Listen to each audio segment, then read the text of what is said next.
तो आपका बहुत बहुत स्वागत है आज की कहानी में। उम्मीद करता हूँ आप सब लोग अच्छे होंगे, खुश होंगे। दोस्तों, सबसे पहले आप सभी लोगों को शुक्रिया अदा करना चाहूँगा कि आप लोगों का जो सपोर्ट है वो मेरे साथ बना हुआ है। धीरे धीरे यूट्यूब फैमिली बढ़ रही है, तो आप लोगों का दिल से बहुत बहुत धन्यवाद। कहानी शुरू करने से पहले वही सेम अपील मेरे सभी दोस्तों से, सभी भाइयों से, सभी फैमिली मेम्बर्स से कि अगर आप मेरे यूट्यूब चैनल पे पहली बार आए हैं वीडियो देखने के लिए तो प्लीज़ चैनल को सब्सक्राइब कीजिए, वीडियोस को लाइक कीजिए, शेयर कीजिए अपने दोस्तों के साथ। तो चलिए आज की कहानी शुरू करते हैं। शीना बोरा मर्डर केस, ये एक ऐसा केस है जिसने पुलिस वालों का या फिर जिसने भी इस केस के बारे में पढ़ा या देखा उन सभी का दिमाग घुमा कर रख दिया था एक समय के लिए। क्योंकि इस केस में कई दिनों तक तो पुलिस को भी ये नहीं पता चला था कि कौन किसका बाप है, कौन किसकी माँ है, कौन किसकी बेटी है, कौन किसका बेटा है, कौन किसकी बहन है, कौन किसकी गर्लफ्रेंड है, कौन किसका भाई है। कई दिनों तक तो पुलिस इन्हीं सब चीज़ों की जांच पड़ताल करती रही। किसकी शादी असली हुई, किसकी शादी नकली हुई, किसकी शादी किससे हुई, किसके कितनी शादियां हुई, इन्हीं सब चीज़ों की जांच पड़ताल करती रही पुलिस कई दिनों तक। तो वो केस क्या सुलझाती। तो दोस्तों, शीना बोरा मर्डर केस की ये कहानी बहुत गौर से सुनिएगा, मिस बिल्कुल भी मत करना कोई भी चीज़। कहानी में बहुत सारी चीज़ें चौंकाने वाली आएंगी आगे चलकर, क्योंकि इस परिवार का हर रिश्तेदार, हर शख्स इस कहानी से और इस केस से जुड़ा हुआ था। कुल मिलाकर ये कहानी कहाँ से शुरू हुई और पुलिस ने कैसे इस मिस्ट्री केस को सुलझाया, ये मैं आपको सिलसिलेवार तरीके से बताता हूँ।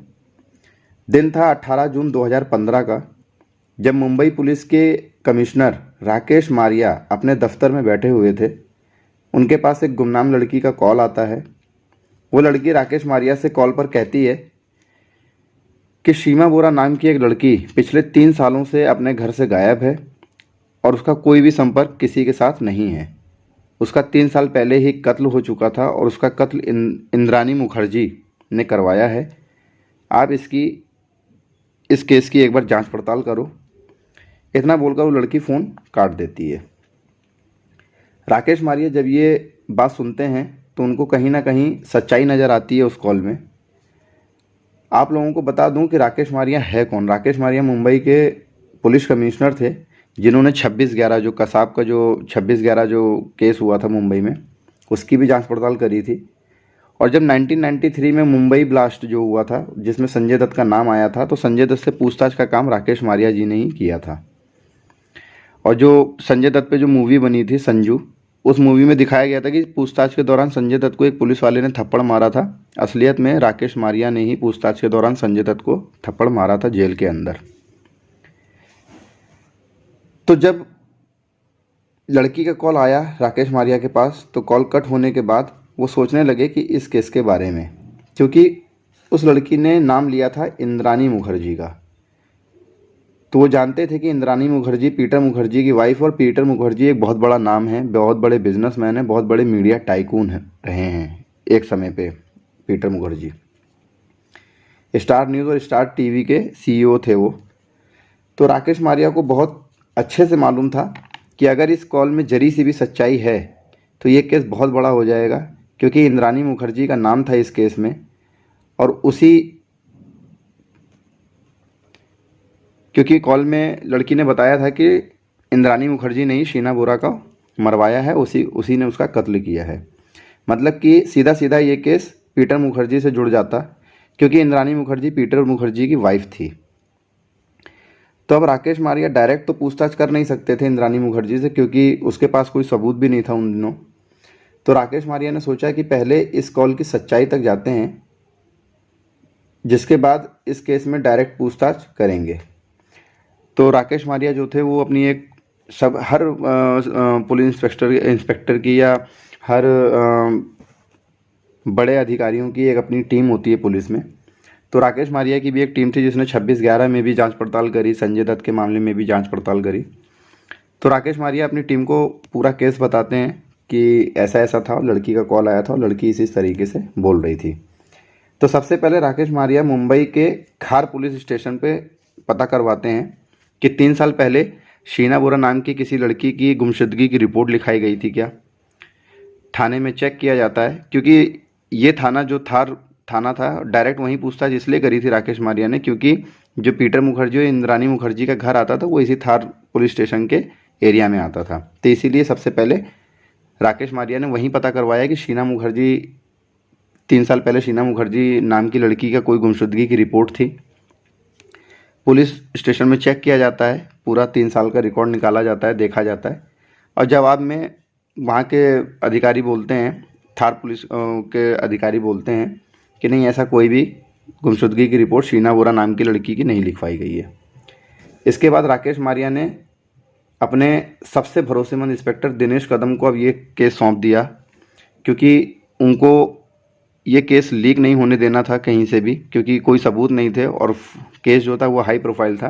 तो इसीलिए उन्होंने अपने सबसे भरोसेमंद इंस्पेक्टर दिनेश कदम को ये केस सौंपा और बोला कि इस केस की जांच करो, लेकिन किसी को पता नहीं चलना चाहिए कि शीना बोरा नाम के लड़की का कोई केस है जिसकी जांच पड़ताल चल रही है।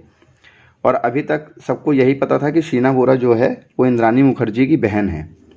तो अब इंस्पेक्टर दिनेश कदम जांच पड़ताल में लग जाते हैं। धीरे धीरे जून बीत जाता है, जुलाई बीत जाता है, लेकिन इंस्पेक्टर दिनेश कदम को कोई भी क्लू नहीं मिल रहा था शीना बोरा केस से रिलेटेड। लेकिन राकेश मारिया ने दिनेश कदम को साहस दिया कि अगर नहीं मिल रहा है क्लू तो ठीक है, कोई बात नहीं है, लेकिन तुम लगे रहो इस केस में, क्योंकि राकेश मारिया का सिक्स सेंस कहीं ना कहीं बता रहा था कि इस जो फ़ोन आया था उस लड़की का, उस फ़ोन कॉल में कोई ना कोई सच्चाई तो है। पीटर मुखर्जी के घर जा नहीं सकते थे क्योंकि डायरेक्ट पूछताछ करने से बवाल हो सकता था बहुत बड़ा, क्योंकि हाई प्रोफाइल फैमिली थी। तो अब करें क्या, पुलिस कहीं जांच पड़ताल ऐसे कैसे कर सकती, बिना किसी से पूछताछ किए बिना कैसे जांच पड़ताल कर सकती है। तो दिनेश कदम अपनी तरफ से लगे हुए थे और साथ ही साथ ये भी ध्यान रखना था कि ये केस कहीं से लीक ना हो जाए, ये बात कहीं से लीक ना हो जाए कि शीना बोरा नाम की लड़की की जांच पड़ताल चल रही है पुलिस स्टेशन में। तो धीरे धीरे दिनेश कदम अपने काम में लगे हुए थे, तभी अचानक एक मुखबिर का, जो दिनेश कदम, कई पुलिस वालों के मुखबिर होते हैं, तो दिनेश कदम के एक मुखबिर का फ़ोन आता है और वो बताता है कि 3 साल पहले एक ड्राइवर था श्यामवर राय का नाम का, जो इंद्रानी मुखर्जी की गाड़ी चलाता था बहुत सालों से, लेकिन उसने अचानक 3 साल पहले ही नौकरी छोड़ दी थी वहाँ से। ये चीज़ जब पता चलती है दिनेश कदम को, तो दिनेश कदम ये चीज़ राकेश मारिया को बताते हैं और राकेश मारिया का माथा कहीं ना कहीं ठनकता है कि इतने सालों से एक ड्राइवर जो गाड़ी चला रहा है अचानक कैसे ये के मतलब कि अपनी नौकरी छोड़ सकता है, और वो भी 3 साल पहले जो शीना बोरा के केस के आसपास के दिन थे। तो कहीं ना कहीं थोड़ा सा कुछ मतलब शक होता है राकेश मारिया को। जैसे ही ये बात दिनेश कदम को पता चलती है तो वो सीधा राकेश मारिया को ये बात पूरी बताते हैं। तो राकेश मारिया दिनेश कदम को बोलते हैं कि ठीक है, अभी श्यामवर राय को पकड़ो नहीं, अभी सिर्फ और सिर्फ उस पर ध्यान रखो, उस पर नज़र रखो। तो इस दौरान दिनेश कदम जो हैं वो श्यामवर राय जो ड्राइवर था उसके फ़ोन कॉल्स की डिटेल्स निकलवाते हैं, उस पर लगातार नज़र बना के रखते हैं। लेकिन एक फैक्ट ये भी था कि जब तक अगर श्यामवर राय को उठाया नहीं जाएगा, उससे पूछताछ नहीं करी जाएगी, तो सच्चाई सामने भी नहीं आएगी। तो कुछ दिनों बाद राकेश मारिया के कहने पर दिनेश कदम श्यामवर राय को गिरफ्तार करते हैं। उसके ऊपर एक आर्म्स एक्ट का केस लगाकर उसको उठाते हैं, जेल लेके आते हैं, थाने लेकर आते हैं, उससे पूछताछ करते हैं डायरेक्ट शीना बोरा मर्डर केस के बारे में। पहले तो वो मुखरता है कि नहीं, मैं तो जानता नहीं हूँ, ऐसा वैसा, जैसा हर मुजरिम करता है। लेकिन थोड़ा सा डराने धमकाने पर ही श्यामवर राय टूट जाता है और फिर वो कहानी सुनाता है, 3 साल पहले की कहानी। बोलता है कि हाँ, 3 साल पहले उसने शीना बोरा की लाश को मुंबई से 103 किलोमीटर दूर रायगढ़ के जंगल में पहले पूरी तरह से जलाया और उसके बाद जो वंश जलने से बच गया उसको जंगल में ही दफना दिया। लेकिन पुलिस इस तरीके से वो उसकी बातों पे विश्वास भी नहीं कर सकती थी, हो सकता था वो झूठ बोल रहा हो।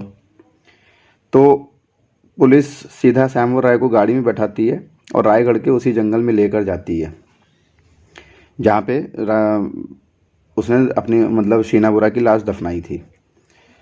वहाँ खुदाई करी जाती है। खुदाई के दौरान वहाँ से एक कंकाल, पूरे शरीर का एक कंकाल पुलिस को बरामद होता है। ड्राइवर के अनुसार शीना बोरा का जो मर्डर हुआ था वो हुआ था 24 अप्रैल 2012 को, और जांच पड़ताल हो रही थी जून 2015 में। तो 3 साल हो चुके थे, तो पूरी तरीके से बॉडी गल चुकी होगी, कोई भी और जो अंश थे वो भी सब काफ़ी कुछ गल चुका होगा 3 साल में। तो बस कंकाल ही मिलता है, लेकिन पुलिस के लिए इतना बहुत था। अब वो पुलिस वाले कंकाल को फॉरेंसिक डिपार्टमेंट में भेजते हैं जांच पड़ताल के लिए, और फॉरेंसिक डिपार्टमेंट भी अभी तक मतलब पीटर मुखर्जी या इंद्रानी मुखर्जी से पूछताछ नहीं करी गई है। लेकिन फॉरेंसिक डिपार्टमेंट के अनुसार ये जो कंकाल मिला था वो किसी न किसी एक लड़की का कंकाल था। तो इससे और पुख्ता होता है कि जो श्यामवर राय है वो सही बोल रहा है। अब क्या करें, इंद्रानी मुखर्जी को पकड़ें, इंद्रानी मुखर्जी से पूछताछ करें, लेकिन राकेश मारिया अभी और ठोस सबूत लेना चाह रहे थे, ढूंढना चाह रहे थे।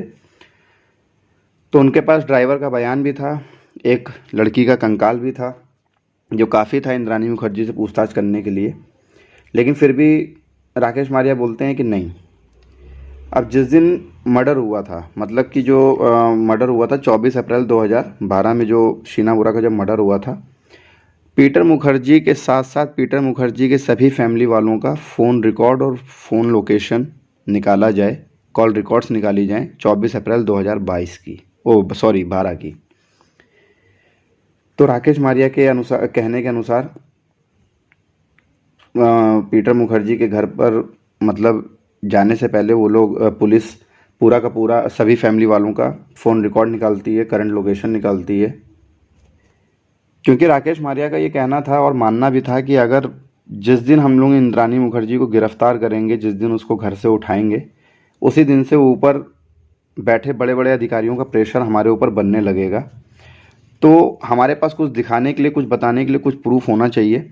और बॉडी मिल जाने से या ड्राइवर के बयान से अभी सीधा सीधा तौर पर इंद्रानी मुखर्जी का कोई या पीटर मुखर्जी का कोई भी डायरेक्ट एस्टेब्लिशमेंट नहीं बनता है इस केस में। फिर राकेश मारिया के कहने के मुताबिक पुलिस पीटर मुखर्जी के सभी फैमिली मेंबर्स का कॉल रिकॉर्ड निकालती है, फ़ोन लोकेशन निकालती है उस दिन का जिस दिन शीना बोरा का मर्डर हुआ था, मतलब 24 अप्रैल 2022 का। फ़ोन लोकेशन निकालने के बाद बहुत सारी चीज़ें क्लियर हो जाती हैं। ये देखा गया फ़ोन लोकेशन में कि ड्राइवर शीना बोरा, इंद्रानी मुखर्जी और उस दिन उनके साथ एक शख्स और था जिसका नाम था संजीव खन्ना, इंद्रानी मुखर्जी का पहला हस्बैंड। पीटर मुखर्जी से शादी से पहले इंद्रानी मुखर्जी की शादी संजीव खन्ना के साथ हुई थी। तो संजीव खन्ना, इंद्रानी मुखर्जी, शीना बोरा और ड्राइवर, इन सभी का फ़ोन लोकेशन उस दिन 24 अप्रैल वाले दिन शाम के समय मुंबई पे दिखाता है, फिर थाने दिखाता है, और थाने के बाद रायगढ़ के उसी जंगल का लोकेशन दिखाता है। लोकेशन मिलने के बाद बहुत सारी चीज़ें क्लियर हो गई थी। इससे अब ये साबित हो गया था कि कत्ल वाले दिन श्यामवर राय, इंद्रानी मुखर्जी, संजीव खन्ना और शीना बोरा के साथी थे। मतलब कि कत्ल होने से लेकर के लाश को दफनाने तक, लाश को ठिकाने लगाने तक सब लोग एक साथ ही थे। अब ये सबूत बहुत बड़ा था। और इसके बाद 25 अगस्त 2015 को पुलिस पीटर मुखर्जी के घर पर पहुंचती है और सीधे तौर पर इंद्रानी मुखर्जी को गिरफ्तार कर लेती है। और एफआईआर में लिखा जाता है कि इंद्रानी मुखर्जी को अपनी बहन के कत्ल करने के जुर्म में गिरफ्तार किया जाता है, और उस कत्ल में साथ देने के लिए ड्राइवर श्यामवर राय और इंद्रानी मुखर्जी के पहले हस्बैंड यानी कि संजीव खन्ना को भी गिरफ्तार किया जाता है। अब खबर जैसे ही इंद्रानी मुखर्जी की गिरफ्तारी होती है तो अब ये खबर सीधा मीडिया पे चली जाती है, क्योंकि लीक हो गई थी सारी बातें। केस पीटर मुखर्जी के घर का था, तो उसकी साली का था, उसकी वाइफ का था। क्योंकि अभी तक तो सबको यही पता है कि शीना बोरा जो थी वो इंद्रानी मुखर्जी की बहन थी, तो एक तरीके से शीना बोरा पीटर मुखर्जी की साली हुई। तो अब ये सीधा सीधा केस जो बना, ये पीटर मुखर्जी से डायरेक्ट लिंकअप हो गया इस केस का, और ब्रेकिंग न्यूज़ बन गई मीडिया चैनल्स में। और मीडिया चैनल्स भी बहुत बढ़ चढ़कर इस केस को दिखाने लगे, क्योंकि हाई प्रोफाइल केस था। तो पीटर मुखर्जी ने अपने बहन का, इंद्रानी मुखर्जी ने अपने बहन का कत्ल किया है, और भी दुनिया भर की सारी बातें न्यूज़ चैनल पे चलने लगी। गिरफ्तारी के 24 घंटे भी नहीं हुए थे तभी मीडिया पर एक न्यूज़ दिखाई जाती है, न्यूज़ चैनल पे एक न्यूज़ दिखाई जाती है और अचानक एक ट्विस्ट आ चुका था। वो ये कि जो शीना बोरा है, वो शीना बोरा इंद्राणी मुखर्जी की बहन नहीं है बल्कि बेटी है। यहाँ तक कि जब ये सवाल पीटर मुखर्जी से पूछा जाता है तो पीटर मुखर्जी भी चौंक जाते हैं कि आज तक उनको यही पता था कि जो शीना बोरा है वो इंद्राणी मुखर्जी की बहन है, ना कि बेटी। लेकिन अब ये पुख्ता हो गया था कि शीना बोरा इंद्राणी मुखर्जी की बेटी है, ना कि बहन। ये न्यूज़ आते ही लोग काफ़ी चौंक गए। अब केस में ये नया एक ट्विस्ट आ चुका था। अब बातें होती हैं कि इंद्राणी मुखर्जी ने बेटी को बहन क्यों बना के रखा दुनिया वालों के सामने, और अगर वो बेटी थी तो उसका मर्डर क्यों किया। अब ये सारी चीज़ें चलने लगती हैं मीडिया पर, तो अब पुलिस जांच पड़ताल में जांच पड़ताल करने लगती है, सच्चाई टटोलना चालू करती है कि शीना बोरा आखिरकार थी कौन और उसका मर्डर क्यों किया गया। तो अब पहले समझते हैं कि रिश्तों की पहेली को पहले समझते हैं। पीटर मुखर्जी से शुरू करते हैं। पीटर मुखर्जी की पहली शादी शबनम मुखर्जी से हुई थी, जिससे उनको 2 बच्चे हुए। एक का नाम था राहुल मुखर्जी और एक का नाम था रॉबिन मुखर्जी। अब पीटर मुखर्जी स्टार इंडिया के सीईओ थे, तो उन्हीं के ऑफिस में इंद्राणी मुखर्जी एक एचआर मैनेजर के तौर पर काम करती थीं। धीरे धीरे दोनों के बीच में दोस्ती होती है, फिर प्यार होता है और उसके बाद पीटर मुखर्जी अपनी पहली बीवी को तलाक देके, मतलब कि शबनम मुखर्जी को तलाक देके इंद्राणी मुखर्जी से शादी कर लेते हैं 2002 में। पीटर के साथ साथ इंद्राणी मुखर्जी की भी ये दूसरी शादी थी। इंद्राणी की पहली शादी संजीव खन्ना से हुई थी, जो मतलब कि उस रात 24 अप्रैल वाले दिन उनके साथ था। तो पहली शादी संजीव खन्ना से हुई थी, जिससे उनको 2 बच्चे थे। एक का नाम था शीना बोरा, दूसरे का नाम था मिखाई बोरा।